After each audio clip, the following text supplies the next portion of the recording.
week to go until the 2024 Paris Olympic Games kick off. Team Zimbabwe will be there. We've got a contingent.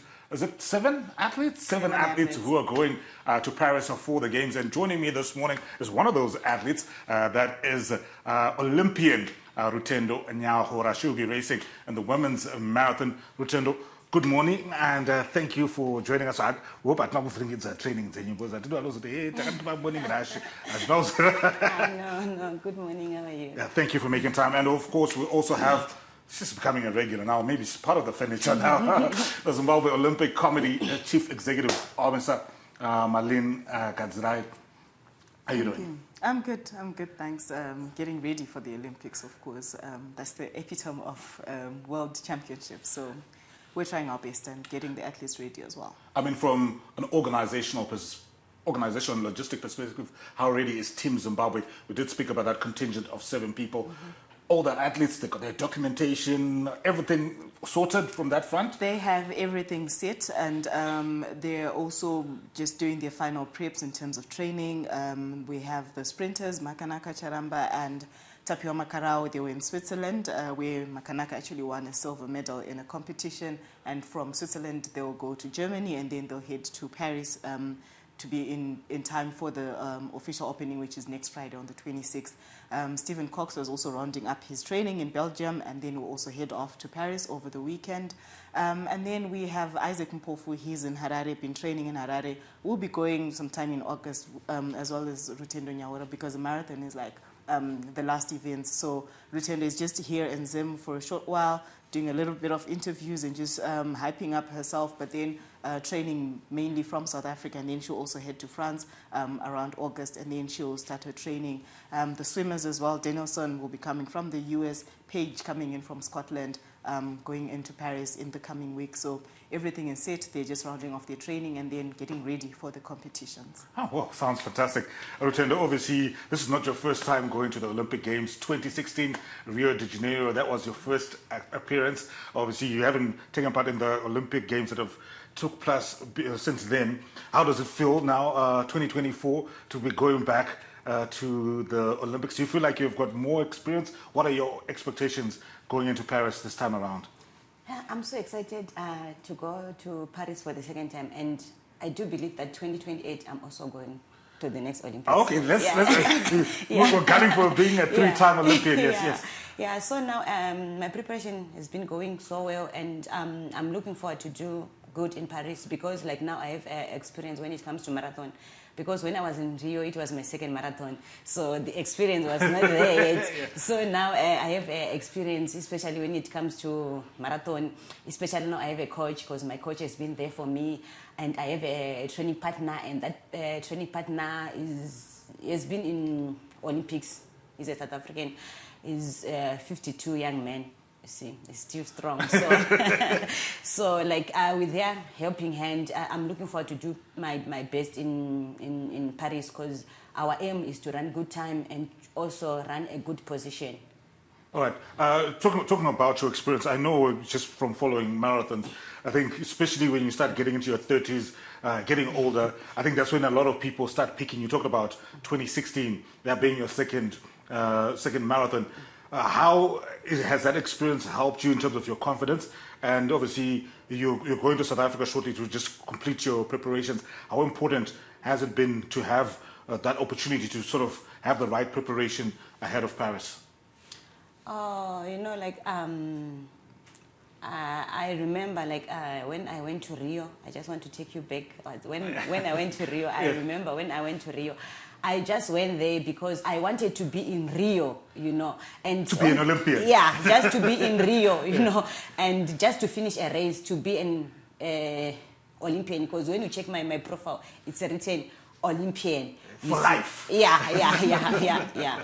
for life. So, like now, the reason why I decided, like, especially after my first Olympics, because the aim was also to go for 2020 Olympics as well, but due to COVID, you know, then I end up being pregnant, you know, because we didn't have anything to do due to COVID. When you put it like that. I end up being pregnant. Then I lose the 2020 Olympics. So after giving birth, you know, I've been working hard, you know, to qualify for the Olympics, because that was my dream, because I do believe in myself that, you know what, I can do it. And the support that we are getting from ZOC, like truly speaking, I'm so grateful. So unfortunately, you know, when I went for my marathon, I couldn't run the qualification time, because I went there, I was mentally strong, everything was strong. Like, as I say, like now, I'm matured when it comes to marathon. I know how to attack a marathon, I know how to run a marathon. So unfortunately, I picked up an injury during that race when I was trying to qualify for the Olympics. You know, I was so heartbroken. I remember I walked from the finishing to the hotel because I wanted to cry. I feel like this pain is too much, because that was the only race for me to qualify for the Olympics. So I went back. I cried, but I told myself, like, I'm going to cry till when? Understand? But when I came back home, I started asking God, why is it this thing happening now? You know, I just want to, like, kuti mundinyaradze. That's what I want. So when they announced me that I qualified for the Olympics, you know, I was so excited. Then I remember dancing Chiremera. I don't know if you know. Okay, I love that song. Yeah. Exactly, yeah. So, like, when I just said that, you know, I qualified for the Olympics, then Zoku just pop in, you know, to support us. Then I tell myself, like, I have to focus. Like, some of my races, I cancel my races because I wanted to focus and to heal my injury, because I could feel like my injury was not like the way I was feeling. Like, I wanted, like, to prepare for the Olympics without any pain. So Zok was there for me to help me to treat my injury. So I've been training, and what I learned from Rio, the lesson I learned from Rio, when you qualify for Olympics, you have to train for it, because Olympics, it's open for everyone, you know. I can go there and win a gold medal. You understand what I'm saying? So that's what I learned from Rio, that when you qualify, you have to train. Don't just go there just because you qualify, just go there. No, you have to go there and do your best. Speaking about the injury, how well do you feel like you've recovered ahead of Paris? And you spoke about motherhood. I think more recently we've seen a lot of elite athletes also experience that. How has that affected you in terms of your career as an athlete? How are you balancing it, especially as you try and prepare for such a big stage like the Olympics, being a mother, being a professional athlete? How have you been able to navigate that? Yeah, it's not easy being a mother, especially like now I have a 3-year-old son. Yeah, it's not easy because he also needs my time as well. I also need time to prepare myself. But I'm staying with my sister, so it's not that difficult. Yeah, because like now I'm preparing for the Olympics, and then my sister, she's there and she understands running as well. So like after my morning training, like now it's winter, I normally train around 9, then around 11 I'm home. Then I have to have time with my son, maybe taking a bath with him. Then we watch, because he likes watching TV. Then after an hour, I just take a nap so that I can be able to go for my afternoon training. Thank you. Malene, I know in the past, not just the Zimbabwe Olympic Committee, but Zimbabwean delegations to various tournaments. I think most recently at COSAFA there was a big fracas, and I think some people had to be sent back home because there were accusations that the technical team or the support staff was a bit ballooned. I think last Olympics there were questions around the number of athletes vis-a-vis the technical staff and administrative trouble with the team. What have you guys done to sort of maybe manage that? Are you guys saying, you know what, we need 40 people to support these 7 athletes? What's the approach this time around? Okay, so there is actually an IOC calculator that actually determines how many officials can accompany the athletes. Of course, the more the athletes, the more the officials, where you can have a number of support staff also to tend to the athletes. So what we have now is, with the 7 athletes, we've got 4 coaches.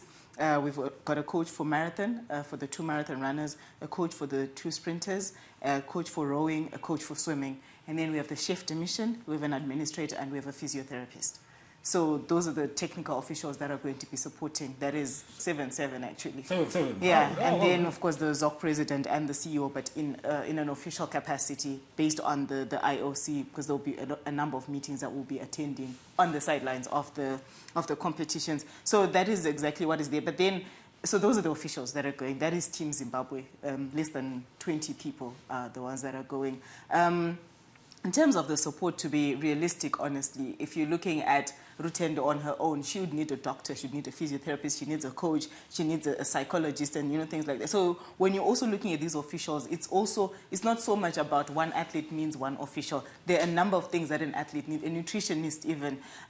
So normally it would be one athlete, maybe to 5 officials, without making it a ballooned team. But then that is not the approach that we're using now. We are just sending a core team with the core number of officials that will be able to support. Also because we have one physiotherapist, and because their races are also, and their competitions are staggered throughout the Olympics. We've got rowing 27 July, swimming 31 July, and then, athletics in August. So we know that the physiotherapist can actually handle that. One administrator, the administrator and the chef de mission are already in Paris. They arrived yesterday, also going through accreditation and ensuring that all the athletes' issues are sorted before the athletes arrive, because we don't want the athletes to get to the airport and then they're trying to think, where do I get transport? Where am I getting my next meal? That is the reason why we also then have an administrator to ensure that all the athlete is focusing on is their competition, is their race, without thinking about anything else or stressing about where they're going to sleep. So that's why we had our administrators